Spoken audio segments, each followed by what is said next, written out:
Hey guys, Donnie with SF7, and thanks for tuning in to our weekly video blog. Lots of cool stuff today. I haven't combed my hair, so instead of my smiling mug, you guys get to look at my computer screen and Darth and Tony. Is that a cool suit or what? You guys seen Iron Man 3 yet? I haven't, so I'm trying to stay offline and avoid the spoilers that are inevitably going to pop up on Facebook. But if I had a suit like that, I'd be wearing it today and I would blog in it. So Disney, you guys are watching, send me one of those suits and I'll wear it on camera. All right, let's get into this. Lots of cool stuff today.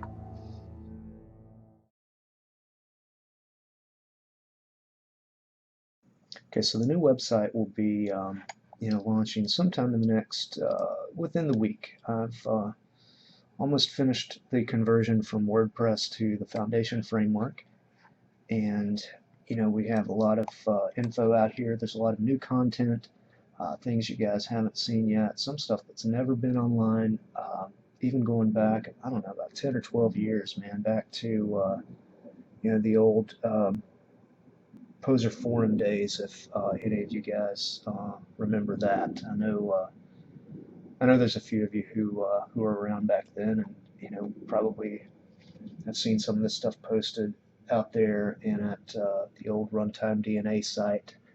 Some of the original comic pages were out there. Let's see. So yeah, a lot of cool stuff.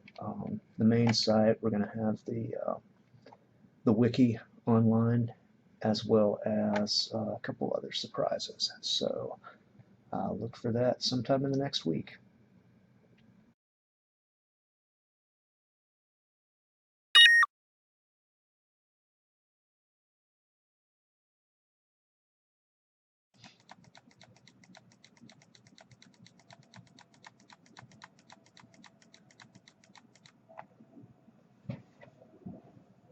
Okay, so I'm just kind of I'm animating the this one shot with the amulet and attaching a light source to the 3D object here in DAZ Studio. So what I'm doing is I'm clicking through each frame. There doesn't seem to be any way to parent lights, or at least point lights, to an object, so I'm kind of going through this frame by frame to see when the amulet moves, because swinging slightly on the chain for a little realism there. So I want the light to move along with it, so I'm just kind of going through frame by frame and seeing when that object moves. So there we've got a little bit of movement there, and just going to adjust the light source to follow that. There we go. There. And just keep going on. Luckily this isn't too many frames, so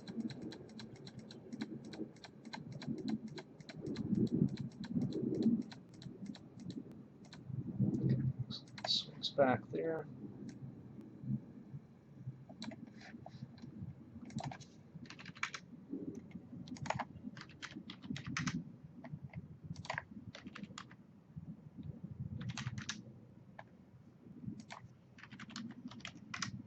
There we go.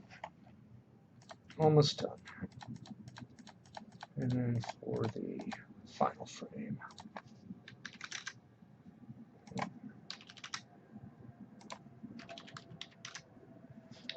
And there we have it for the front view. And let's do the same thing again for the left view.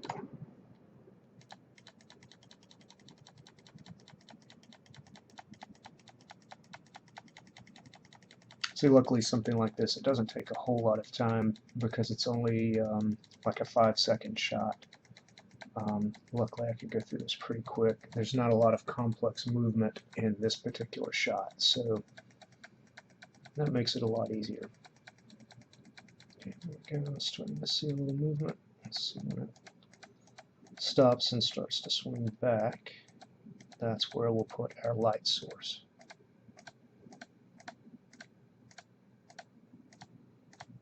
Looks like there we go.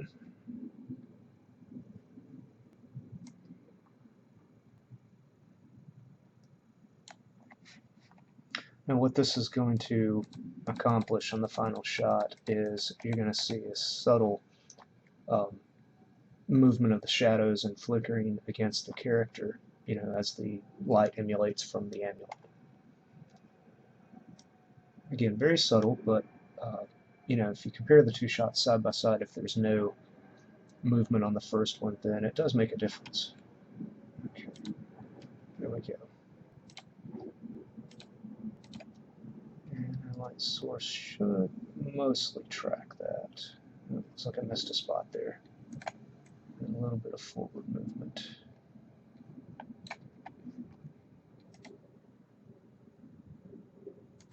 There we go.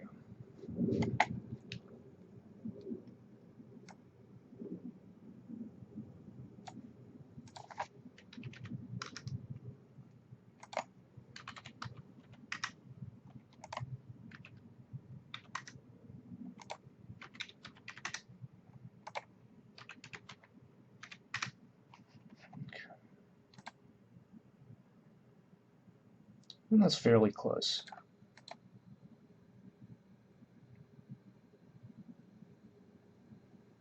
And that'll give us the effect we want. So let's check it from the front again. Slight side motion, a little bit more there. Okay, I'm happy with that. Save this, and we'll do a test render.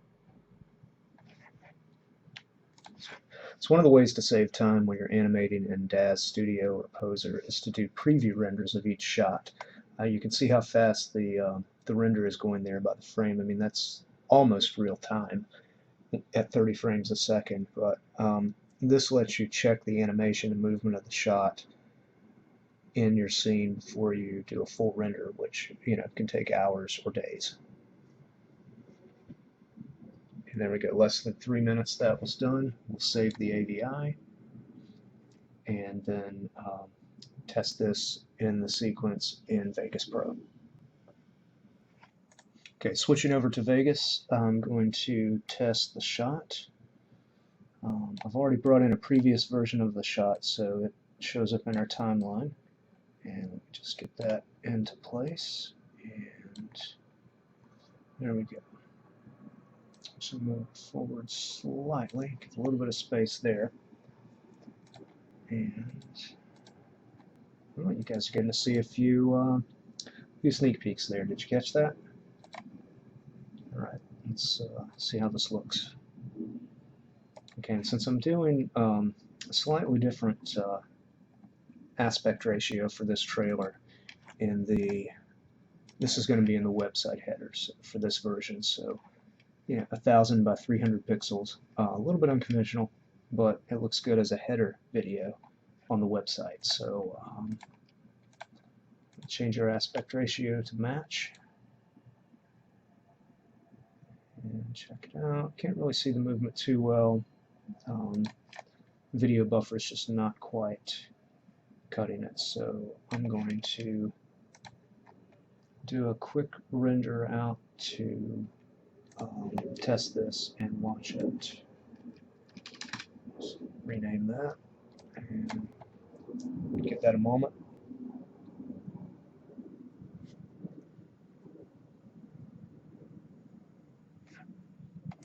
Okay, looks like my render is done, so I'm going to just check that really quick here for the trailer. And here we go. Okay, skip ahead to that particular shot. Should be somewhere through here. Right on, there we go.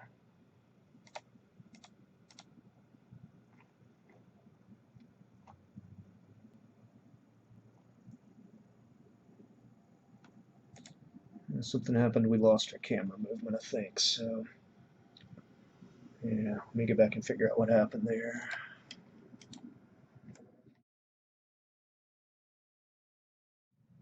Okay, get our camera movement back in. Oh, okay, I know what happened. Rendered that from the wrong view. There we go. Alright, so we have our light sources in there. Let's do another test. Let's try this again.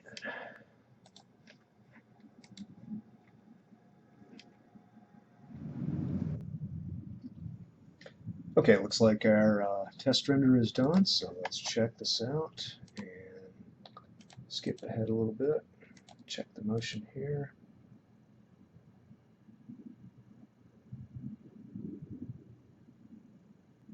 Nice. I think that's ready to animate. I'm going to do a little bit of tweaking.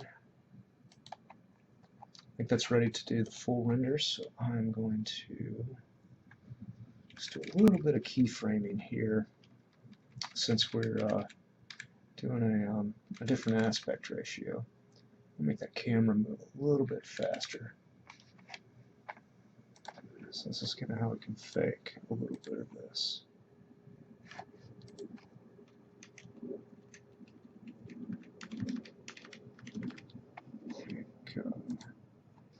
Let's see. Get all the way down to the amulet at the end here. You guys can't see this on the other screen, but I'm keyframing, you know, where the frame,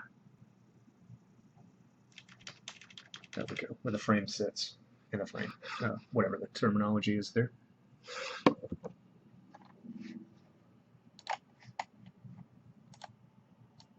There we go. That might be a little too fast, so I'm going to do another test render and try that out.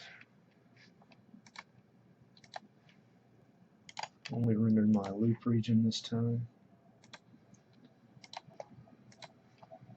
Alright, this should take just a few seconds.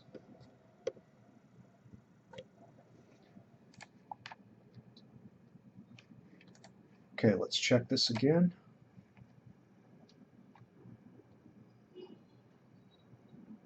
I'm pretty happy with that. We have our shot of the evil villain. And I think that is ready to render. Yep, do a final render on that. Good to go.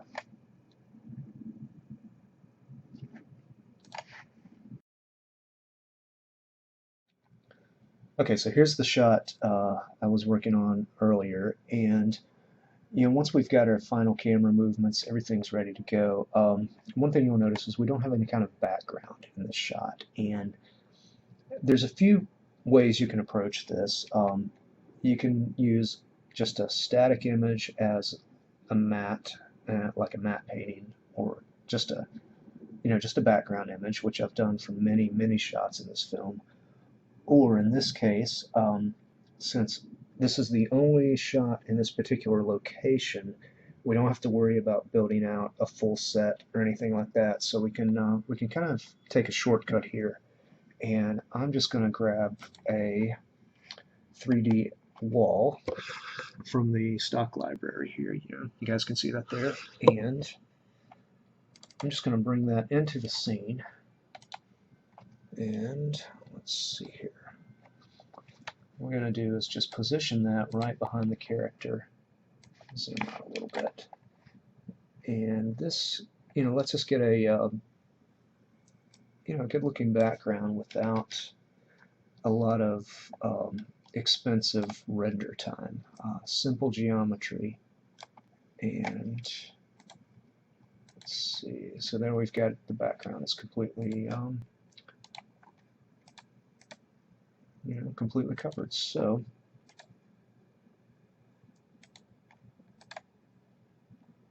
I'm just going to kind of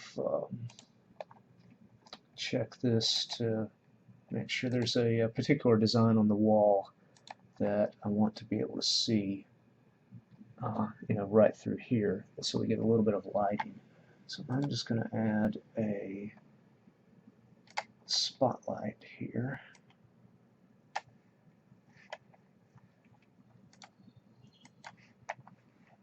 And position that.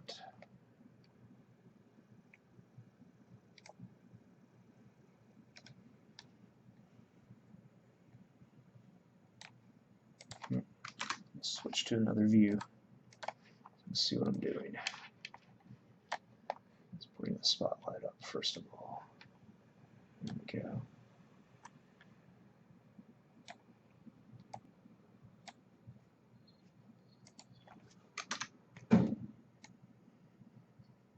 There, that might give us what we need. So bring it up a little more. Might have to separate the wall a little bit from the character. Yeah. Switch to my front view. There, we can kind of see that design on the wall. So move my spotlight a little to the right. And take the intensity down just a little bit, because we want that to be subtle. Looks like I need to nudge the wall just a little bit. There we go. I'm also going to change the light color here to be a little bit closer to the light from the amulet. That way we've got more of an effect of the amulet as the only light in the scene, even though in the 3D file that's not the case. So just another little trick you can use there. A little bit more rotation on that spotlight. Here, let's do a quick test render.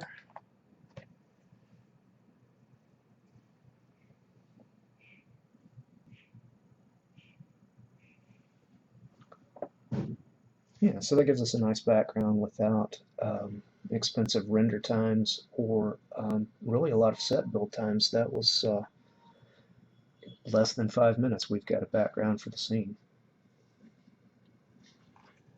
We can also render this out with depth of field so that the background is blurred, or we can delete the character from the scene, render only the background, blur it in Photoshop, or we can just leave it alone. Several options. Okay, so let's check that out in the shop.